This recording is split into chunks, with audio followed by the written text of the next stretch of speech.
All right, we're going to work with verifying trig identities. So in this yellow box are some of the fundamental trig identities that we want you to memorize. So the first set of identities is called the reciprocal identities. So we have 6 of them. So the sine of x is 1 over the cosecant of x. The cosine of x is 1 over the secant of x. The tangent is 1 over the cotangent.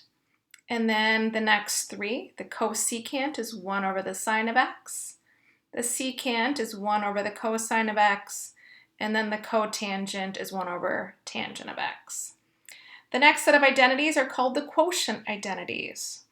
So to find the tangent of x, we can take the sine of x over the cosine of x.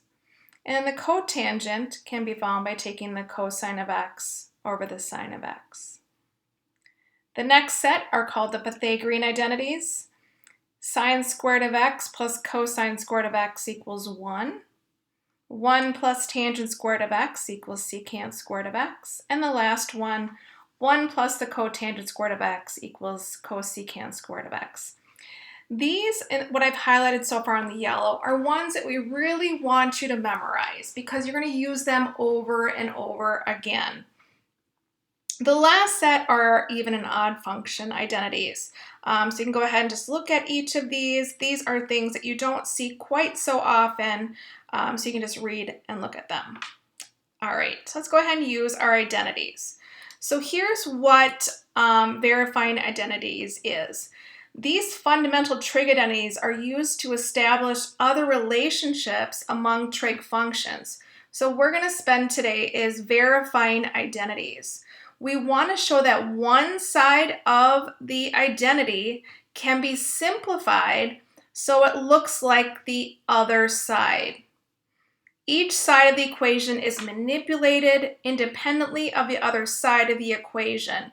So you want to start with the more complicated side.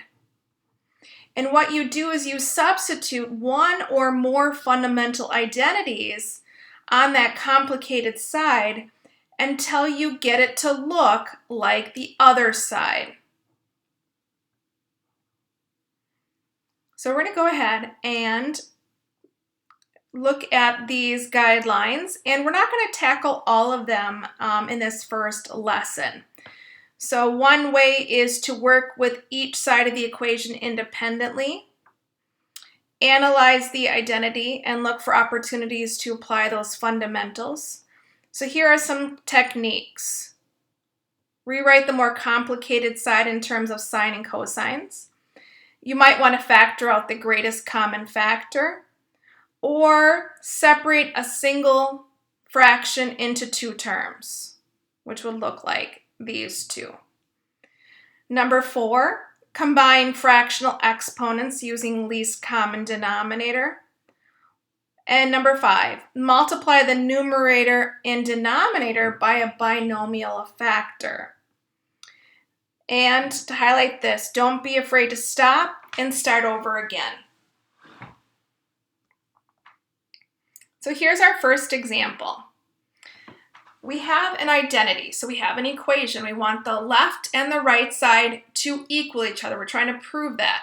So we're going to start with a more difficult side. So this is the more difficult side. It has 2 identities.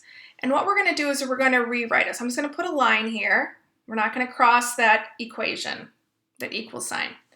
So the secant of x can be rewritten as 1 over the cosine of x.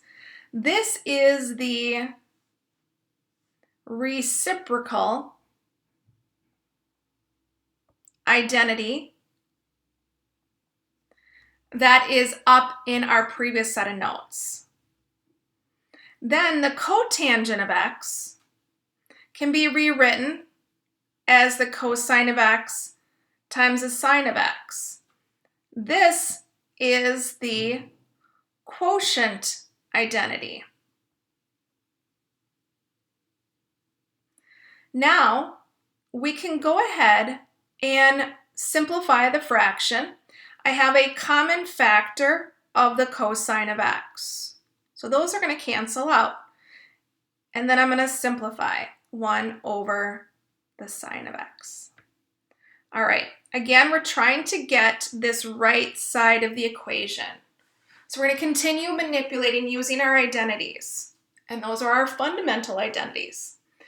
So now 1 over the sine of x is the reciprocal identity.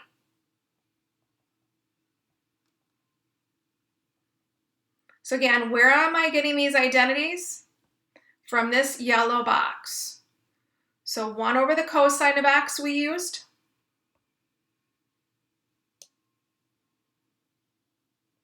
We also used the quotient identity.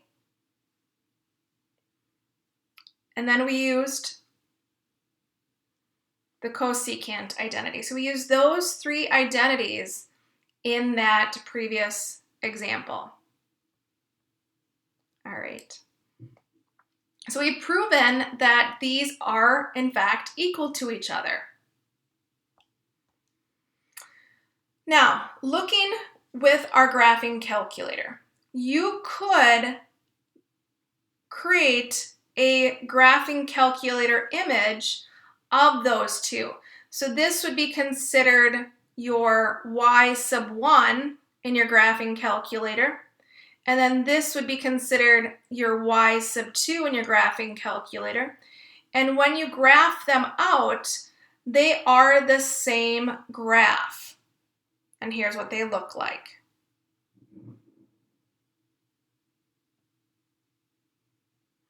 You could also graph with a table of values.